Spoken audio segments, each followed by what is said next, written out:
What started this? What was the first thing that popped into your head that became this? I mean, I think it goes back as far as when I was really pretty young, and I was just interested in stories about immigrants.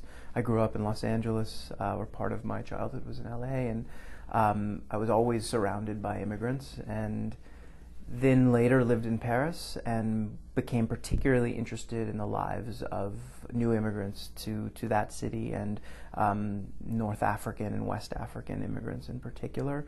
I spent a lot of time in neighborhoods where a lot of new immigrants were living, talked to a lot of those people, was interested in their stories, and have a certain appreciation, I think, for people who are willing to give up one life in hopes of a better life. It just seems to be a kind of, I think it's an indisputably universal story. And then I was spending a lot of time in northern Italy and was trying to come up with an idea for a book, and a guy walked into these gardens where I was trying to do some work, and he was the only black man I had seen in this whole region. And I just couldn't stop thinking about, and I would see him day after day for a week. We never talked, but I just kept thinking, how do you get there, and what's that life like? And so that's really the seed. I began reading about Liberian history, which I had some vague notion. I'd remembered it being interesting, and I don't think at the time I even knew why. And so I started reading about Liberia, and then reading books. I read Helene Cooper's memoir, The House at Sugar Beach, which I found to be quite interesting, and I saw a film that had a very strong impact on me. And the cinematography of that film was done by Tim Hetherington, the photojournalist who was killed in Libya. So all of those things kind of came together, and I was playing with voice, and I had spent a lot of time on Santorini working, writing myself, and it's one of those mysterious things, and I should probably have a more precise and pat answer, but it's really a combination of things, and once I got her voice, and I knew it would be on that island, it just sort of happened. It's a testament how good your writing is, because something has happened in this book in the past. We can't talk about it because it would blow the entire book. Right. The only thing that really happens in the book is she goes for a bus ride Yeah. that she really didn't want to go on. And yet I was totally engrossed. Oh, so I'm happy to hear that. And we're mostly just in her head, Yeah. largely with accompanied by her mother. Yeah. I mean, that was one of the challenges of the book for me, is how do you tell a story where very little, at least in the present, happens.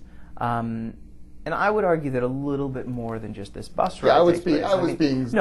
But she does move from point A to point B. It is a journey from one end of the island to the other end of the island.